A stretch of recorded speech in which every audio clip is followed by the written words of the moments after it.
Sejarah Kerajaan Mataram melibatkan beberapa entitas kerajaan yang muncul di Pulau Jawa, Indonesia, selama berabad-abad. Dua kerajaan Mataram yang paling terkenal adalah Mataram Hindu dan Mataram Islam. Mataram kuno, Mataram Hindu, Mataram lama. Didirikan sekitar abad ke-8 Masehi, Mataram kuno diperkirakan berpusat di daerah yang sekarang disebut Muntilan, Jawa Tengah. Dalam catatan sejarah, Mataram kuno dianggap sebagai kelanjutan dari kerajaan Kutai Martadipura yang lebih awal. Pada abad ke-10, Mataram kuno mengalami kemunduran yang signifikan.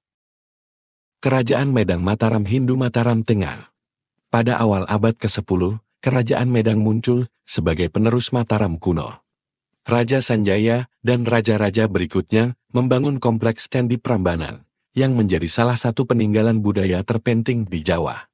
Pusat pemerintahan kemudian pindah ke kerajaan baru yang lebih selatan. Kerajaan Kahuripan dan Kadiri. Pada abad ke-11, Kerajaan Medang terpecah menjadi dua bagian, Kahuripan dan Kadiri. Kahuripan di sebelah barat diperintah oleh Wangsa Sanjaya, sedangkan Kadiri di sebelah timur diperintah oleh Wangsa Rakai Pikatan. Saat Kahuripan berakhir, Kadiri menjadi salah satu kerajaan terkuat di Pulau Jawa. Mataram Islam, Kerajaan Mataram Islam, Mataram Baru. Pada abad ke-16, Mataram mengalami transformasi signifikan menjadi kerajaan Islam di bawah kekuasaan Sultan Agung.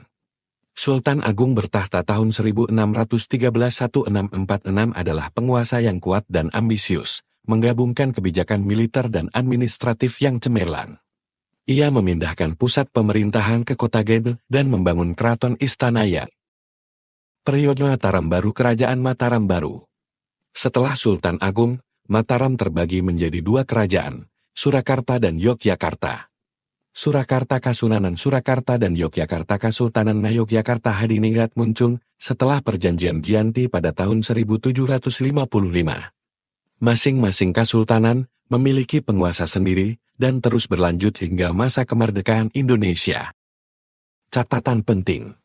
Perang Diponegoro tahun 1825-1830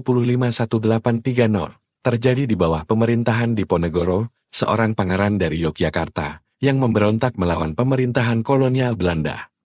Kerajaan Mataram sebagai kekuasaan kesultanan, meskipun berfokus pada kerajaan Hindu dan Islam, Mataram mencerminkan kontinuitas budaya dan politik di Jawa, dan menjadi basis untuk pembentukan kesultanan di pulau tersebut. Kerajaan Mataram, baik yang Hindu maupun Islam, memiliki peran penting dalam perkembangan budaya dan sejarah Jawa, serta membentuk fondasi bagi entitas-entitas politik yang muncul di Pulau Jawa hingga zaman modern. Sejarah terbentuknya Kerajaan Mataram melibatkan beberapa tahapan dan transformasi dari kerajaan Hindu hingga kerajaan Islam di Pulau Jawa. Berikut adalah rangkuman sejarah terbentuknya Kerajaan Mataram. 1. Mataram kuno abad ke-8 Masehi. Mataram kuno diyakini didirikan sekitar abad ke-8 Masehi dan berpusat di daerah yang sekarang dikenal sebagai Muntilan, Jawa Tengah. Kerajaan ini dianggap sebagai kelanjutan dari Kerajaan Kutai Martadipura. 2. Kerajaan Medang abad ke-10 Masehi. Pada awal abad ke-10, Mataram kuno berkembang menjadi Kerajaan Medang. Raja Sanjaya dan raja-raja berikutnya membangun kompleks Candi Prambanan sebagai pusat pemujaan. 3. Pembagian Medang dan munculnya Kahuripan dan Kadiri abad ke-11 Masehi. Pada abad ke-11, Kerajaan Medang mengalami pembagian menjadi dua bagian, Kahuripan di barat dan Kadiri di timur. Kahuripan dan Kadiri saling bersaing dan berselisih hingga akhirnya Kahuripan berakhir. Kerajaan Mataram Hindu abad ke-16 Masehi. Pada abad ke-16, Mataram mengalami transformasi menjadi kerajaan Hindu di bawah penguasa Sultan Agung bertahta tahun 1613-1646. Sultan Agung memindahkan pusat pemerintahan ke kota Gede dan membangun keraton yang megah. 5. Periode Mataram Islam abad ke-17 Masehi. Transformasi besar terjadi pada abad ke-17 ketika Mataram beralih menjadi kerajaan Islam. Sultan Agung dan penerusnya, Sultan Amangkurat I dan Sultan Amangkurat II, menghadapi tantangan politik dan konflik dengan kolonial Belanda, Penan, perpecahan, dan pembagian abad ke-18 Masehi. Setelah Sultan Agung, Mataram terpecah menjadi dua bagian, Surakarta dan Yogyakarta, melalui perjanjian Giante pada tahun 1755. Surakarta Kasunanan Surakarta dan Yogyakarta Kesultanan Ngayogyakarta Hadiningrat muncul sebagai dua entitas berdaulat dengan penguasa sendiri. 7. Perang Diponegoro abad ke-19 Masehi.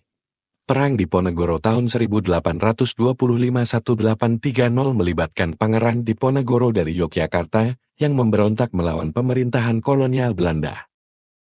8. Pelestarian kekuasaan kesultanan hingga masa kemerdekaan. Meskipun mengalami transformasi dan konflik, Surakarta dan Yogyakarta tetap mempertahankan status kesultanan hingga masa kemerdekaan Indonesia pada tahun 1945. Sejarah Kerajaan Mataram mencerminkan perubahan signifikan dalam agama, politik, dan budaya di Pulau Jawa selama berabad-abad. Puncak kejayaannya terjadi pada masa pemerintahan Sultan Agung, dan warisan budayanya masih dapat ditemukan dalam peninggalan sejarah. Seperti Kompleks Candi Prambanan dan istana-istana di Surakarta dan Yogyakarta.